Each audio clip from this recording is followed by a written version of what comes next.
அஸ்ஸலாமு அலைக்கும். அரை கிலோ பீட்ரூட் எடுத்து பீட்ரூட் பொரியல் வைக்க போகிறேன். வீடியோக்குள்ளே போகும். ஒரு மண்சட்டி வச்சுருக்கேன். 2 ஸ்பூனு தேங்காய் எண்ணெய் ஊற்றுவேன். கருவேப்பிலை கொஞ்சம்,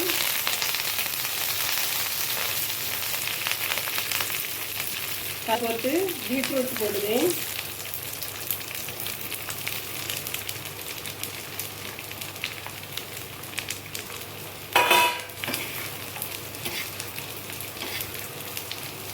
கொஞ்சம் தண்ணி வேக வைக்க கொஞ்சம் தண்ணி ஊற்றி 2 கிண்டி மூடி வைக்கும் வேகட்டு.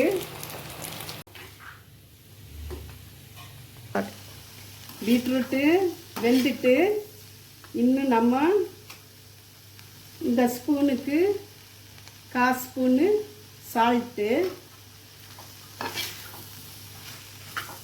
1/4 ஸ்பூனு கரம் மசாலா பொடி,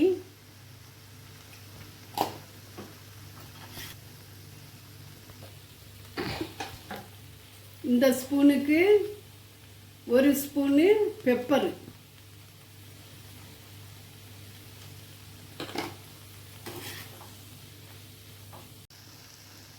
பொடியெல்லாம் போட்டு கேஸை ஆஃப் பண்ணிடணும்.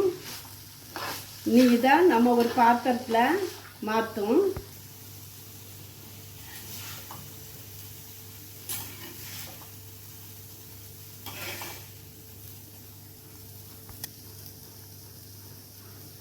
பாருங்க, இதில் தேங்காய்ப்பு கிடையாது, கடுகு கிடையாது, உளுந்தம்பருப்பு எதுவுமே கிடையாது. வெறும் சட்டியில் கருவேப்பிலை போட்டு பீட்ரூட்டை போட்டு பொரித்து இறக்கத்தில் நான் பொடித்த கரம் மசாலா பொடியும் பெப்பர் பொடியும் தான் நான் போட்டிருக்கேன். வேறு எதுவும் கிடையாது. இது ரொம்ப சூப்பராக இருக்கும்.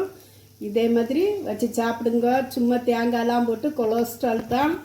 தேங்காய் இல்லாத முறையாக செய்திருக்கேன். இது ஒரு டிஃப்ரெண்ட்டான முறை, நல்லா இருக்கும். டிஃப்ரெண்ட்டான இதில் நான் செய்திருக்கேன். அஸ்ஸலாமு அலைக்கும்.